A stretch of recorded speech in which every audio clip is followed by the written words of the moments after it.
One of the biggest lessons I've learned as an entrepreneur is progress, not perfection. When I was in college, one of my best friends was a supercoder. He was the guy that everyone would come to when they couldn't figure out their programming assignments. And the impact that that had on me was that I told myself I could never be that good. And so I never even tried.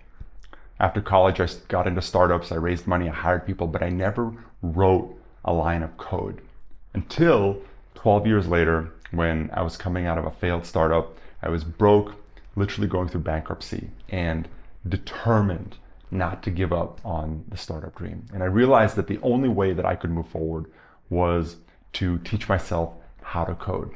And I did that. It was super hard, felt really overwhelming and daunting. I remember those first few days, weeks, months. I was like, what am I doing? This is ridiculous. And fast forward 8 years later, that awkward little project has become Sutra, where we've now supported over 40,000 people participating in group learning experiences around the world. We have hundreds of organizations and creators that use Sutra to deliver learning experiences that invite meaningful connection and conversation. And my point is that, many of us have dreams and visions of things that we want to do. Maybe you want to create a course or a community or build a company. And it's so easy to come up with roadblocks for what reasons why you can't do that. I need more resourcing, more money, more knowledge, more experience, more skills.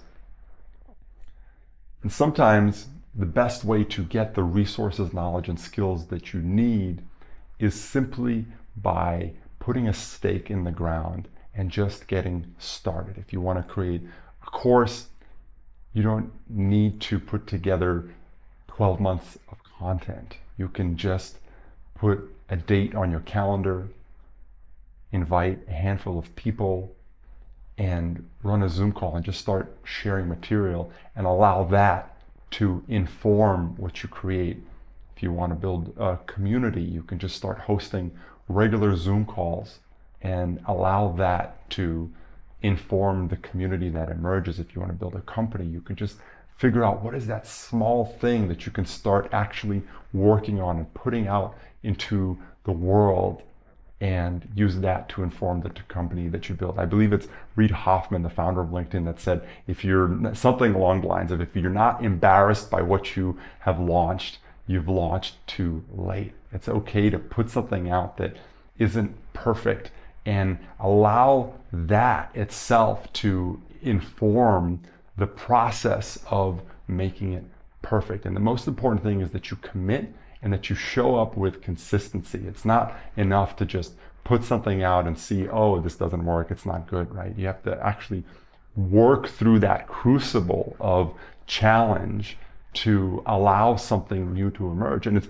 often the constraints of the situation that actually force the creativity that emerges. And there have been so many times in the journey of Sutra where I felt the situation was so dark, so bleak. How are we going to move forward? And there's just this one slither of light of that next little step that might be available.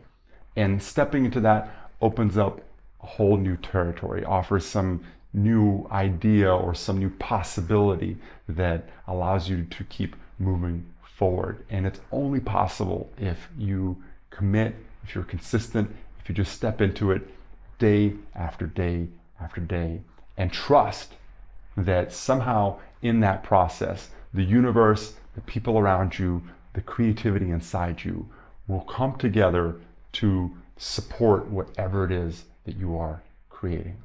Progress, not perfection. Just get started. If you have something that's calling you, step into it and trust that life will carry you to where you need to be. All right, my friends, thank you so much for watching. I hope this has been helpful. So much love to you.